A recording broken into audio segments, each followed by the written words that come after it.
Coming. This is a talk by Isidor Wallimann, sponsored by the Institute for European Studies, the Labor Studies Department, the Department of Geography, and International Studies. So I'm Tim Helwig. I'm the Director of Institute for European Studies. I'm very grateful for these other units to help put on this presentation today. I'm very proud to introduce our guest. This is Professor Isidor Wallimann, who is a visiting research professor at the Maxwell School of Public Policy at Syracuse University, and he was formerly a professor of sociology, economics, and social policy at the University of Applied Sciences, Northwest Switzerland in Basel. He is the author of many works on many different areas, and including co-editor most recently of On the Edge of Scarcity, Environment, Resources, Population, Sustainability, and Conflict. And today he'll be speaking to us on the topic of urban agriculture, social movements, and food policy issues, which is something that we're very much on our minds these days. And we recently had a semester here at Indiana University about this notion of food issues. So an entire and the whole focus about a semester throughout the campus. So this is very appropriate. Yes. When was that that's semester? this semester right now. We're just finishing it up. Really? Yeah. So we're just sort of serendipitous. But please join me in welcoming you. I can say we speak about 40-45 minutes, but also please feel free to interrupt with any kind of discussions along the way, and we'll have time for questions and answers afterwards. Right. Thank you, Tim. And I'm happy to be here again. About 5 years ago, I was for a month at the Global Studies Center, with focus on globalization, and then I have been giving here talks, here and there over the years, just like now. And I'm happy to be back with another topic. Last time, about a year ago, I talked on the higher education, the Bologna reform in European higher education and the ramifications thereof, etc. So this time it's urban agriculture, and urban agriculture also to some extent kind of looked at as a social movement, what kind of properties it has, what does it try to convey? Is it symbolic? Is it real? If it's real, how voluminous is it? Or is it just symbolically voluminous? That kind of stuff.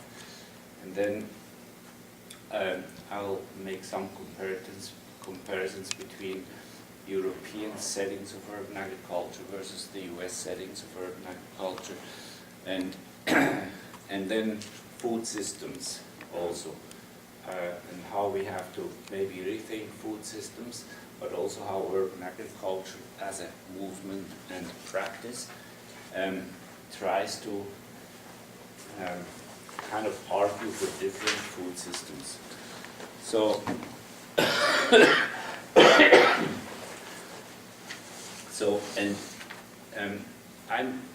I want to emphasize that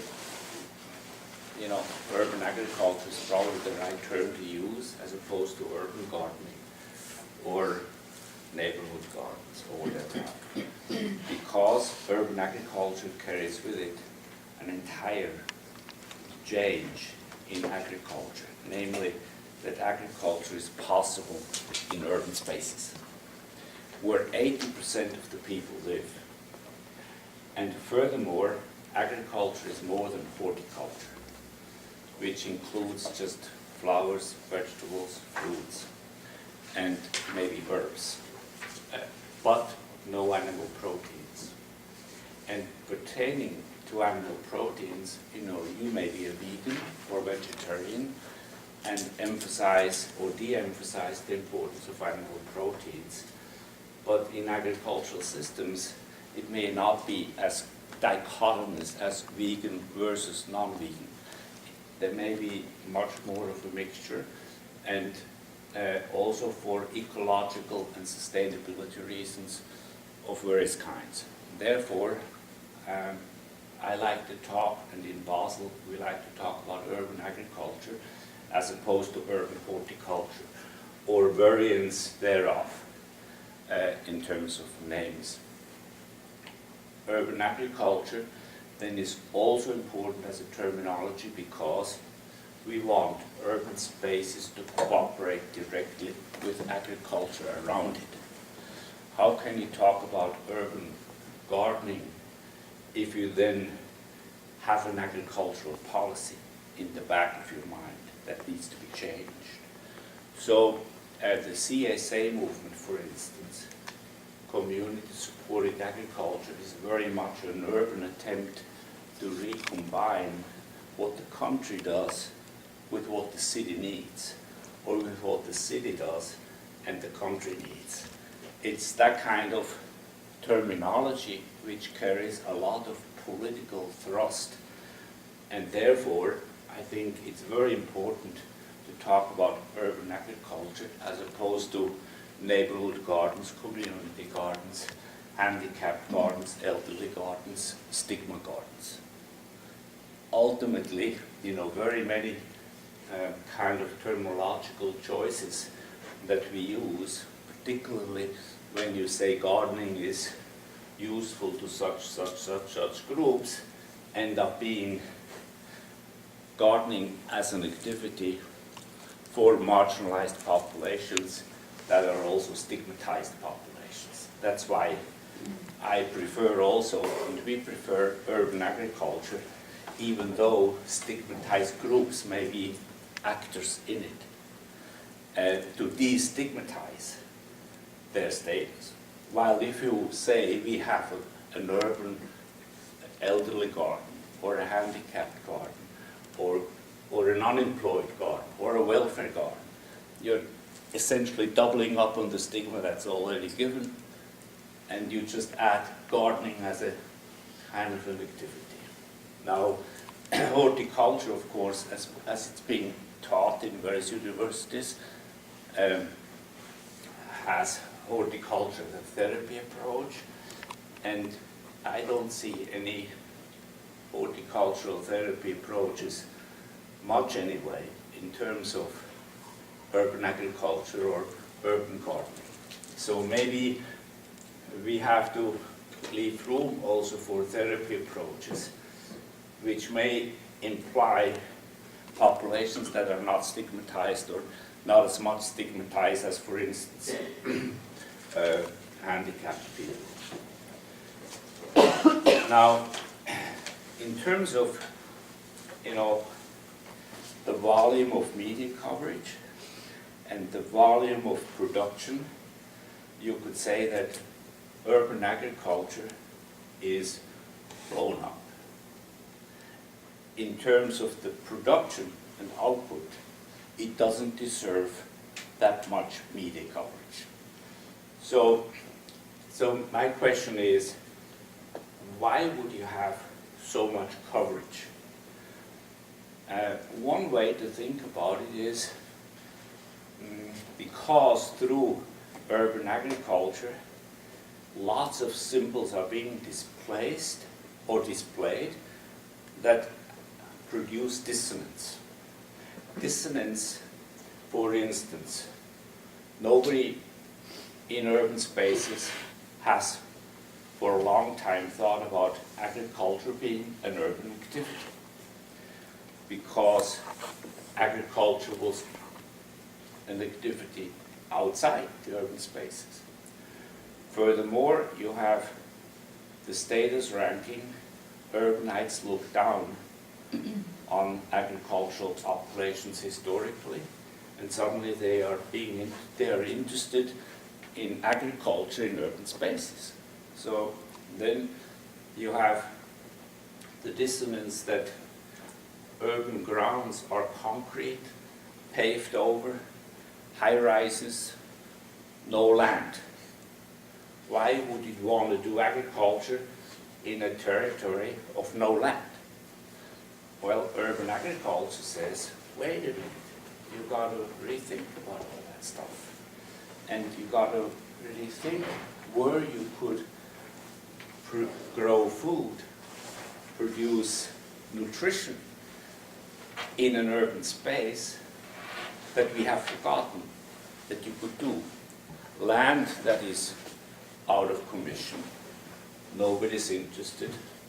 The market systems have not motivated motivated any farmer to produce food on certain lands in urban areas. So those are empty lots. So Syracuse may have a program, get to love a lot in Syracuse, meaning adopt a lot and love it, etc. So you have these dissonances, and other dissonances then are, well, roof gardens or roof agriculture. Well, agriculture is on the ground and not on roofs. Now the potential of growing food on roofs is slim. For one reason only, it's the static that doesn't hold up a lot of soil that's trenched with water. So, you know, roof gardens are, and roof agriculture is a figment of the imagination, which is very powerful as a message and blows up the media in relation to the tiny herbal production that may be possible on the Waldorf Astoria hotel roofs in New York. And then chefs displaying in their uniforms how they use their Waldorf Astoria roof gardens for herbal production. Well, it's very effective. You can use it, and it causes dissonance, and that's why it has so much media coverage, and it can be used for advertisement, this kind of hype, for hotels, for urban spaces, for kind of, let's say, city marketing. Like, there used to be a time, in terms of deindustrialization, where cities didn't know what to do about their empty spaces and their spaces to be transformed into something else, and began to build museum and culture museum and museum and culture, and every city, small and large and medium, had these kind of development trends and the marketing side to it. Now, I would say this phase is pretty much exhausted and urban agriculture taking its place, because it is a figment of the imagination that can trigger people to think about in which city would you like to live, to be an executive, to come with a company, with a educated personnel, usually not with non-educated or low-educated factory, mass production personnel, but how could urban spaces be made viable again for a new cycle of, let's say, investment, a new cycle of migration around, not culture this time, but around urban agriculture. Then it's the kind of dissonance that then is used as an advertisement, city marketing type of quality, and reinforces the medium, but not necessarily the amount of volume of food production in urban spaces. Then another dissonance, high versus underground production is one dissonance, rural versus urban is another dissonance, and then a third type of dissonance is aquaponic or hydroponic production in all variations on roofs or on the ground in urban spaces. And that again is being used as advertising these urban spaces. Look what you can do without any soil, just with water and the fertilization to it, and various stacks and layers of plants, and maybe fish helping you fertilize the water as they tilapia, usually of that kind of vegetarian fish, uses up some of the nutrients that the plants leave back or can be fed to the fish in terms of the harvest or excess products of that vegetable or plant harvest. So you have this kind of dissonance that is very new, and it will take probably a few years by the time we have accustomed to it being normal that food is being produced in cities. But the dissonance is a good kind of attractor for what we want in urban agriculture, namely send a message. At the same time, it's being mediatized and also used for other purposes than just producing food. So then the question is kind of also, how old is urban agriculture? We would then say, well, let's say it's new. But you go back to the history of cities and urbanization, you don't have to go back so far to realize that the garden state was really garden state. And now it's an agglomeration. And maybe it's not that much of an agglomeration, but there's no gardening there anymore in New Jersey. And so it tells you that probably until the automobile became a mass consumption item and the suburban sprawl took more effect than at the end of the 19th century urban growth pattern, you had outside of urban spaces agriculture. You had direct markets of produce to the city that are long gone, and now you have urban agriculture being rearticulated and everybody not knowing what's really happening because this tradition is gone, which was a tradition 52 generations ago still, and even more 4 generations ago. Then you go and look a little further back, let's say medieval cities, which may have had, except for London and Tokyo and Paris, relatively small populations, let's say 50 to 100,000 people. But they all had their, let's say, urban agriculture for all kinds of reasons.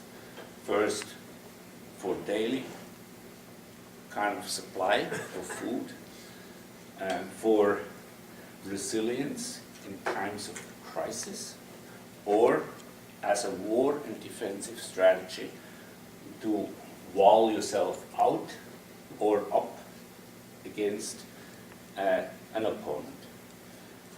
And these systems very much used to be contract systems. Say farming populations would systematically produce for a city, but not for another city, but for this immediate city on the premises. And you had, let's say the Peasants' War, all those things, those conflicts, kind of show how contractual systems can also be conflict-ridden to the point of going to the war against the farmers or the farmers against the city because the contract had to be renegotiated. So you could say you had a very conscious approach to food food production and supply systems emanating from the cities to the immediate surrounding. Then you have huge cities, I'm talking about Tokyo, for instance, or Beijing, Chinese cities that may have larger populations way back, and you see that they have the green mantle, farming mantle kind of idea that you should not, and a principle that was even after the Second World War being adopted by the new city planning in Holland or in England, etc., where it was clear you don't sprawl too much. You'd rather have another unit, but each unit has its own circle of food production around it. this principle right now, in the British case anyway, is seen as blocking housing development, because cities may not sprawl very much, and the pressure is to increase density in the city as opposed to sprawl with lower density. But it shows that we have in the history of cities and food production lots of, let's say, evidence that cities organized their food systems with the surrounding or with further away if need be.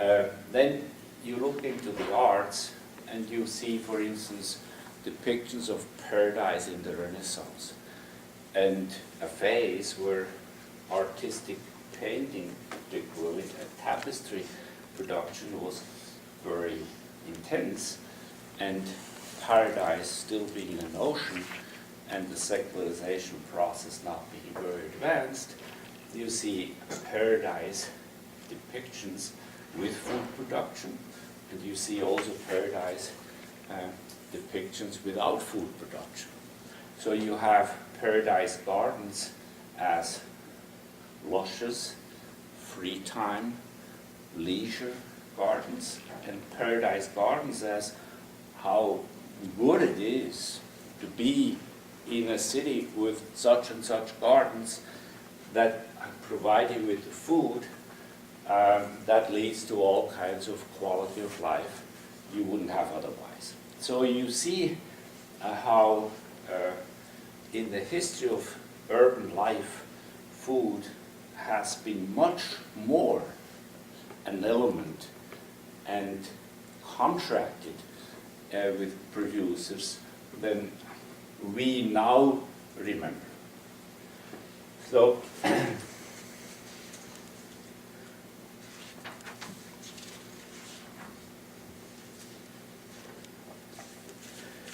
what does urban agriculture do in addition? In terms of the signals it displays as a movement, no matter how symbolic it may be. One is certainly urban versus rural. We are going to transform, and we're going to break down the difference between rural and urban. We are going to reappropriate agricultural pursuits in the city and for the city. We are going to, no matter niche or not niche, mass production of foods will probably never be possible in urban spaces. We have some studies in the city of Basel, how much territory would you need if you were to feed 200,000 people with land just around the city. And you would need a perimeter of about 20 miles, kind of like a radius of 20 miles, meaning 50 miles diameter around the city for it to be nourished solely on the land from the premises. So we are having a statement about food production is possible. Entire food production to nourish the population entirely is not possible in the city, and is not possible just by the land around it, given the globalization and given the use of land we have had as a pattern lately. But nevertheless, we've got to rethink it. Then, as you begin to rethink it and practice in the city urban agriculture, you encounter all kinds of obstacles. You encounter obstacles, let's say, safe soils. Are the soils left in the city safe to grow food? pollutants, is the question. Or what kind of building pattern should cities have? How much, let's say, concrete apartment space should a individual have, given also the option that some of the land can be used for food production? So you begin to really question the allocation of urban land for purposes, building roads, food production, no food production, that kind of stuff. Then you have the question of water supply systems and urban agriculture. Agriculture needs a lot of water. So you could typically take the California setting of drought and you ask the question, how much water should go into urban areas for food production, water being scarce, how much for car washing, how much for car productions, how much for hotels, how much whatever. So you have water allocation problems, more intensified for certain climatic zones or for certain cities, period. Then you have struggle over clean air. On the one hand, we produce dirty air because of traffic and mobility systems, because of factory and other pollutants, but growing food under clean air conditions may be very important, namely that clean air is clean and pollutants don't descend on plants, to some extent threatening the health safety of plants. You may not overdo it maybe, but it's an issue. Then struggle over sunlight.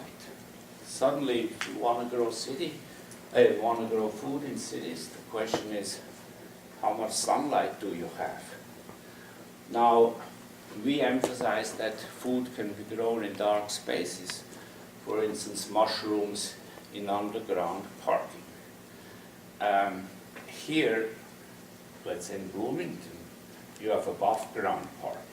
So the question is, what happens to that space if you get rid of cars? Can you topsoil them level by level and produce food instead of having cars parked?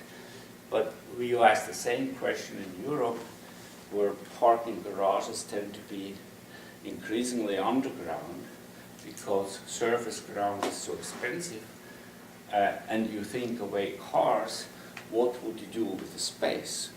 Now that marijuana is being legalized, you can grow marijuana there.